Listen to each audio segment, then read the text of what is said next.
जय श्री राम। श्री राम सेवा आश्रम में आज की कथा आगे बढ़ाते हुए आप लोग के बीच राम के वनवास जाने की तैयारी की कथा लेकर के आया हूँ। जो हमारे चैनल में नए हैं कृपया चैनल को सब्सक्राइब कर लें, क्योंकि धीरे धीरे रामायण कथा का जो गूढ़ रहस्य है उसको जानने के लिए लगातार हमारे पाठ को समझने और सुनने की जरूरत है। इसीलिए हमारे चैनल को सब्सक्राइब कर लें। कथा का विस्तार करते हैं कि जब श्री रामचंद्र जी का वनवास जाना तय हो गया तो प्रभु श्री राम बड़े ही सरल भाव से, बड़े ही नम्र भावना से अपनी माता कौशल्या के पास जाती हैं और माता कौशल्या से आज्ञा लेने के लिए तरह तरह की बातें करती हैं कि हे माता, पिता ने हमें वन का राजा बना दिया, जंगल का राजा बना दिया,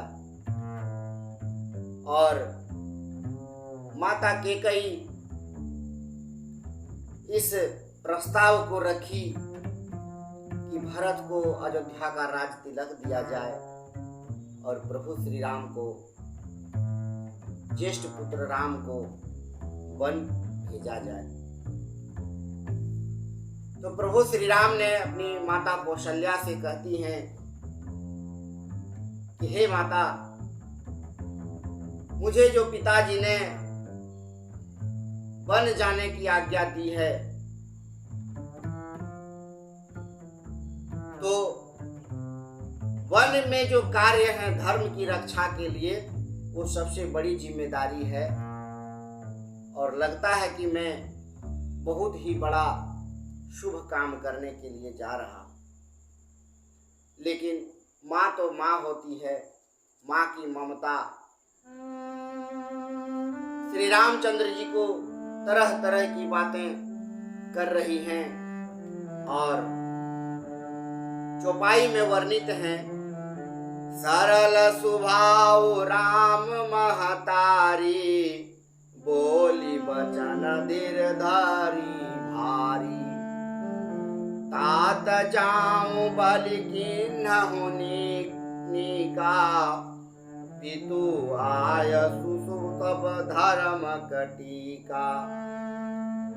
सरल भाव स्वभाव से श्री रामचंद्र जी ने की माता बड़ा ही धीरज धर कर वचन बोली कि हे तात, मैं बलिहारी जाती हूँ, तुमने अच्छा किया, पिताजी की आज्ञा का पालन करना ही सबसे बड़ा धर्म, शिरोमणि धर्म है।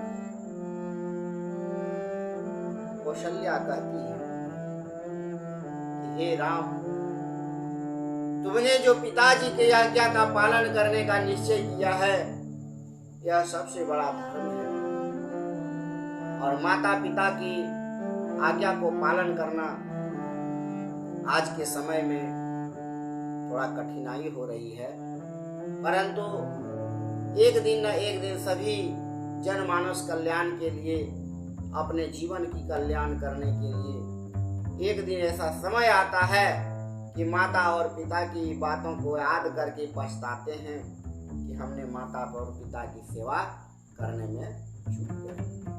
अब दोहा में वर्णित है, राजू देन कहीं दिन बनू, मोहिन जो दुख लेसु, तुम बिनु भरत ही भूपहि, प्रजा ही प्रचंड कलेसु। माता कौशल्या कहती है कि हे पुत्र, राज्य देने को कहकर वन दे दिया, तुम्हें तो अयोध्या का राजा बनना था, और तुम्हें जंगल का राजा दिया, तो मुझे कोई दुख एक जरा भी उसमें नहीं है, परंतु मुझे दुख इस बात की है कि तुम्हारे जैसे पुत्र तुम्हारे जैसे भाई, तुम्हारे जैसे राजा अगर अयोध्या में नहीं रहेंगे तो तुम्हारे बिना तुम्हारे भाई भरत को मन नहीं लगेगा, वो कार्य नहीं कर पाएंगे। तुम्हारे बिना तुम्हारे पिता महाराज दशरथ नहीं रह पाएंगे, और तुम्हारे बिना अयोध्या में जितने भी प्रजाजन हैं वह बहुत ही क्लेश मतलब दुख के साथ रहेंगे। हमें तुमसे ज्यादा तो इस बात की चिंता। अब प्रभु राम वन जाने के लिए तैयार हो गए हैं, और उनका वन जाना, वनवास जाना 14 वर्ष के लिए ये निश्चित है, क्योंकि विधाता का विधान पहले ही लिखा हुआ है कि विष्णु भगवान मनुष्य के रूप धारण करके जितने भी पृथ्वी पर अत्याचार हैं, पाप हैं, अधर्मी हैं, दुराचारी हैं, उसका विनाश करने के लिए प्रभु श्री राम का जन्म हुआ। और प्रभु श्री राम इस शुभ घड़ी में वह अयोध्या से वनवासी के भेष में निकल करके जा रहे हैं, क्योंकि अगर राजा के भेष में जाते हैं, यदि राजा दशरथ का पुत्र नाम से अगर जाते हैं तो दूसरे देशों में, दूसरे प्रांतों में, जंगलों में, पहाड़ के गुफाओं में इनको उस तरह का सत्कार और कर्तव्य करने का मौका नहीं मिलेगा। इस बात को लेकर के तरह तरह की बातें राजघराने में हो रही हैं, और अगला चौपाई में वर्णित हैं। जो केवल पितु आय सुताता, तो जन जाहो जान बड़ी माता। जो पितु मातु कहेहु बन जाना, तो कानन सतय वध समान। माता कौशल्या रामचंद्र जी से कहते हैं, हे पुत्र, यदि केवल पिताजी की आज्ञा होती कि तुम वनवास जाओ, तब मैं मां होने के नाते तुम्हें रोक लेता, क्योंकि पिताजी की बात और पिताजी की आज्ञा के बीच में एक मां का भी दायित्व है कि पुत्र या पुत्री अच्छा बुरा क्या कर रहा है, इसकी अवलोकन माता कर सकती है, उनके बारे में बता सकती है। लेकिन राम जी के माता और पिता दोनों ने सहमत हुए कि इनको वनवास जाना है, तो इसलिए कैकेयी जब राजी हो गई तो कौशल्या भी उनकी माता है, उनको भी राजी होना पड़ेगा। देखिए, भगवान की महिमा बहुत अपरंपार है। तो कहते हैं कि यदि पिताजी की आज्ञा होती तो माता को बड़ी जानकर वन जाने को मत जाओ कह करके रोक लेता, किंतु यदि पिता और माता दोनों की वन जाने की आज्ञा तुम्हें दी है, तो वो वन तुम्हारे लिए सैकड़ों अयोध्या के समान है। यह तो एक अयोध्या है। अगर माता पिता की दोनों आज्ञा हो गई है, तो जो वनवास है 14 वर्ष का, तुम्हारे लिए सैकड़ों अयोध्या जंगल ही है। इसीलिए हे पुत्र, तुम्हें यह शुभ कार्य करने के लिए मैं नहीं रोकूंगी।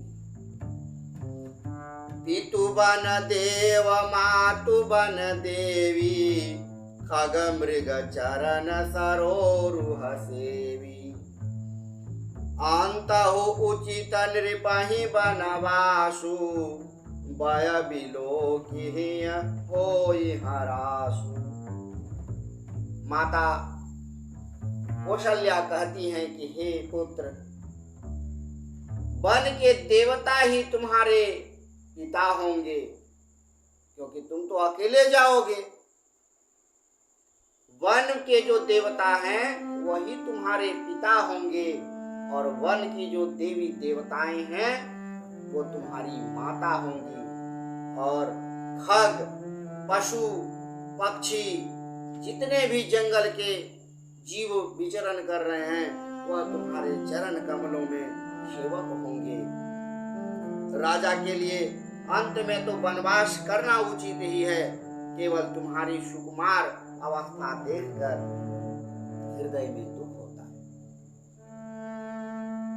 देखिए, माता कौशल्या कहती हैं कि राजा को वनवास होना चाहिए। जब तक मनुष्य के शरीर में, मनुष्य के जीवन में दुख का समय नहीं बीतेगा तो फिर अनुभव उनका शरीर में, उनके जीवन में नहीं हो पाए। इसीलिए कौशल्या कहती है कि तुम्हारे जीवन के लिए यह बहुत ही सार्थक होगा कि तुम वनवास जा रहे हो, लेकिन हमको माता होने के नाते तुम्हारे सुंदर कोमल शरीर देखकर मुझे इतना ही दुख होता है कि इस तरह का सुंदर स्वभाव कोमल शरीर को लेकर के वनवास में तुम कैसे व्यतीत करो।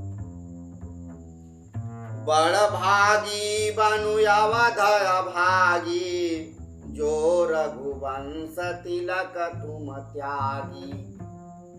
जो सुत कहो संग मोहिले हो, तुम्हारे हृदय होय संदेह।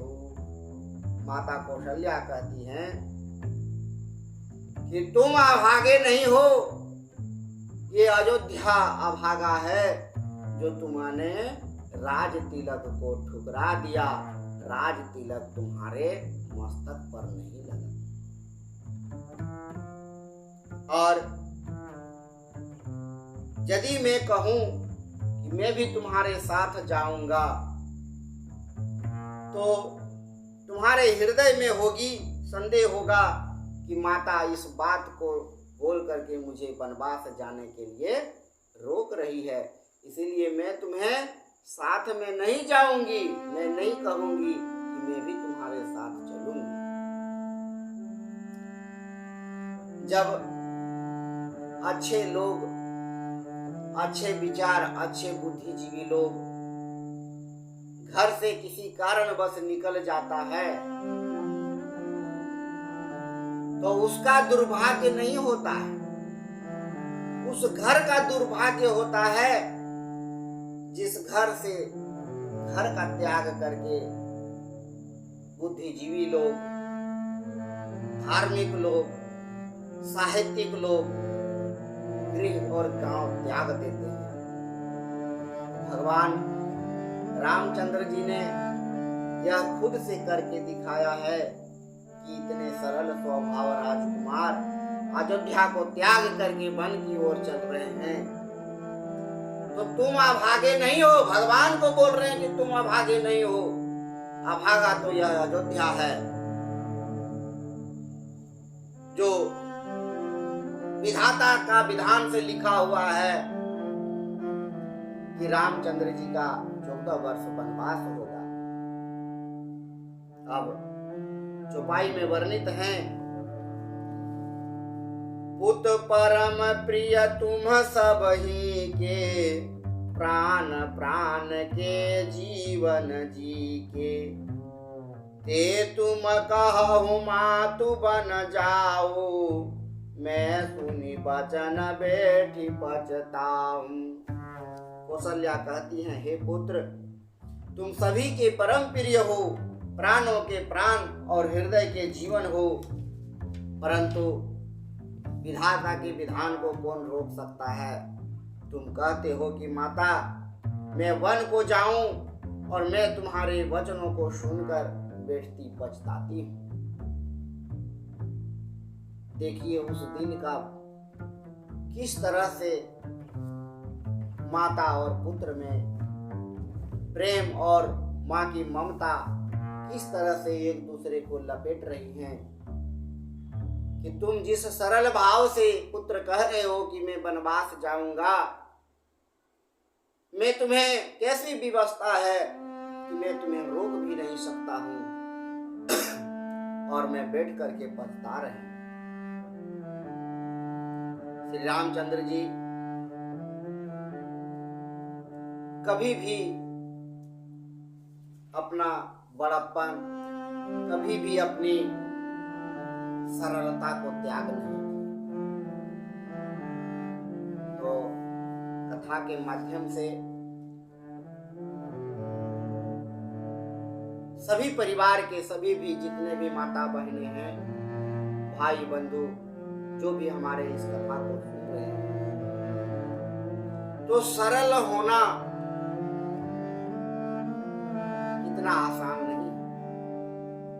आज के युग में, आज की जो दिनचर्या लोगों की चल रही है, सरल भाव, सरल स्वभाव रखना एक बहुत बड़ी पुरुषार्थ है, त्याग है, तपस्या है कि अपने कर्तव्य को जिस अवस्था में रहे भगवान के चरणों में समर्पित कर अपने कार्य को आगे बढ़ाएं। और भगवान उसी का साथ देते हैं जो सरल भावना से अपने दुख और तकलीफ को भगवान को सुनाते हैं। इस जीवन में हम जैसे मनुष्य भगवान का दिया हुआ सुंदर काया, शरीर, बुद्धि, दिमाग, धन, दौलत, शोहरत सब कुछ दिया है, लेकिन कहना तो बहुत सरल है कि भगवान का जो दिया हुआ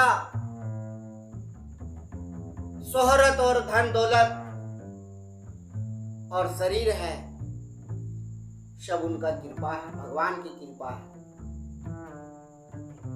और इस तन मन धन को पाकर सभी लोग अपने कार्यों में व्यस्त हो गए हैं और भगवान की आराधना के लिए दिन भर में 24 घंटा में 24 मिनट भी समय नहीं निकालते हैं भगवान के चरणों में। तो सभी दर्शकों से आग्रह है, अनुरोध है कि रामायण ग्रंथ के प्रति एक बार सोचें, सोचने की जरूरत है कि हम जैसे मनुष्य किस दिशा में भटक रहे हैं, हमारा परिवार, हमारा पुत्र, हमारे माता पिता किस राह में चल रहे हैं और इस रफ्तार में कहां तक जाएंगे और सत्य के मार्ग को छोड़ रहे हैं, जिससे कि मकान, धन, दौलत सब कुछ रहते हुए भी दुख पीछा नहीं छोड़ रहा है। तो आज के वीडियो में इतना ही। सभी धर्मावलंबियों से कहना चाहता हूँ कि रामायण धर्म ग्रंथ को एक बार पढ़ने का और अपने जीवन में उतारने का प्रयास करें। जय श्री राम, जय श्री